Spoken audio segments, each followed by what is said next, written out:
Have you ever had that feeling, where you feel like a passenger in your own life? You're busy, you're doing stuff, but you're not really going anywhere? It's like you've been swept up in a tornado and dropped into this strange land, and you just cannot figure out how to get home. Well, today, that's exactly what we're digging into.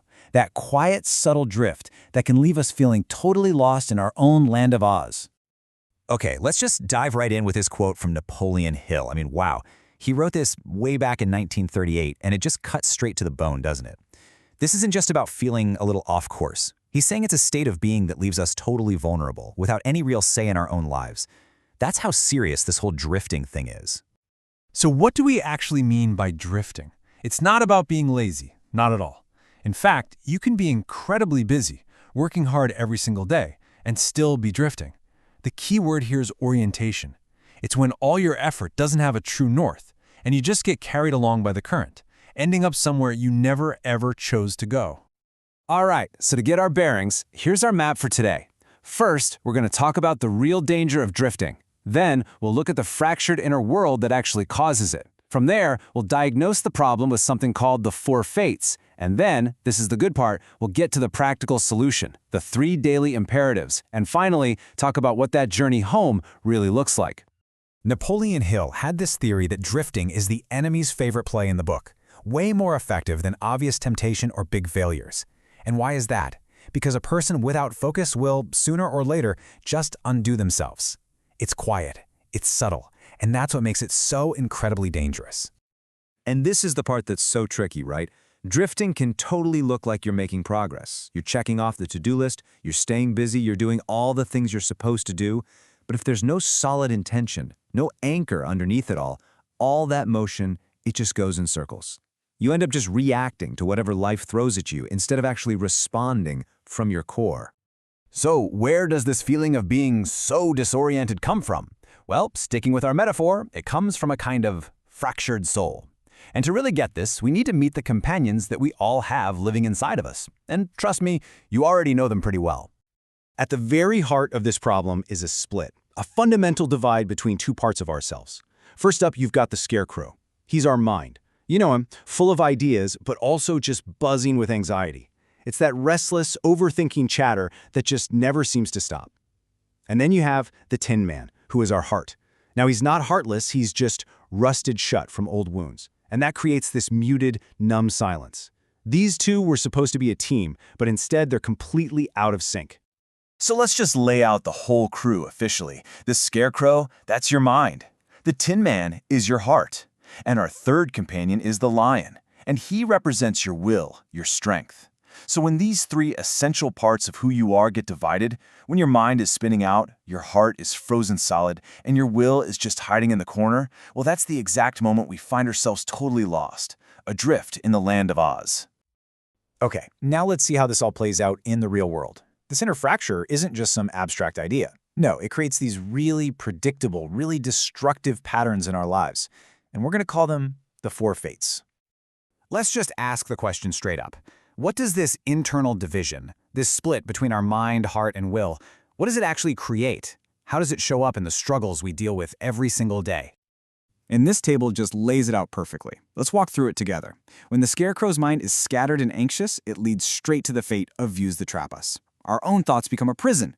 When the Tin Man's heart is frozen and numb, we get the fate of desires that dominate. We start chasing things outside of ourselves to try and fix an ache deep inside. Next, when the Lion's will is dormant and timid, we fall into the fate of fears that control. And suddenly, every choice we make is filtered through a lens of anxiety. And finally, when our soul, our true identity, is fractured, hiding behind the wizard's masks or the witch's shame, we get stuck in stories that imprison, living out a script that isn't even ours. So here's the absolute key takeaway from all this. The problems we face, that anxiety, those compulsions, that feeling of being paralyzed, they aren't random. They're not just bad luck. They are the logical, predictable result of this inner system being out of whack. And you know what? That's actually good news. Because if the problem is a system, it means the solution can be systematic too. All right, so let's make the pivot. We've gone through the diagnosis. We've seen the problem. So what's the first real, tangible step we can take to start finding our way back home? The answer is in 3 incredibly simple daily actions. But before we get to the steps, we have to get this straight. Having a breakthrough moment is not the same thing as maintaining that breakthrough. An insight alone isn't going to keep you out of Oz. Real freedom, lasting freedom, requires a daily, physical practice that literally interrupts the drift and reminds your body where it stands.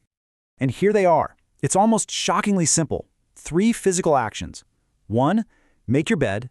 2, square your shoulders. 3, plant your feet. And the order here is absolutely critical because each step is a specific medicine for a specific part of your fractured self. First up, making your bed. This is medicine for the scarecrow. See, a mind that's spinning with anxiety doesn't need another thought to analyze. It needs a completed action. It's the first, smallest act of control you have over your day. You're basically telling the chaos, nope, you don't get the first word today. You bring order to your physical space to help bring order to your mental space. Second, squaring your shoulders. This one's for the Tin Man. A heart that's numb and closed off usually lives inside a body that's slumped and closed off too. By physically opening your posture, pulling your shoulders back, you're sending a direct signal to your nervous system. You are physically refusing to be small, and that tells your heart that it's safe enough to start to feel again. And third, planting your feet. This is the lion's medicine. This is a physical no. It's an interruption of that constant impulse to run away, to escape into your phone, into worry, into whatever your distraction is. By actually feeling the ground under you, you anchor your will in this present moment.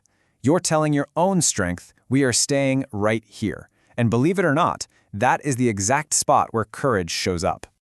And by putting these 3 simple practices into place day after day, you begin the journey home. You start moving from being fractured and adrift to living an integrated life.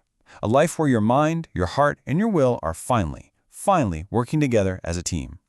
So let's just land the plane with this one essential idea. Real change doesn't just happen in your head. It has to be an embodied truth. This simple 3-minute routine is how you physically practice being present, how you practice being aligned. It gives you a different piece of ground to stand on when the winds of Oz and that subtle drift try to pull you back in. In the end, you can't argue your way out of Oz. You can't think your way out of feeling lost. You just have to leave. And you leave by choosing to stand somewhere else. Grounded, present, and accounted for in your own life. So the real question isn't just about what you learned today. It's about where you're going to choose to stand tomorrow morning.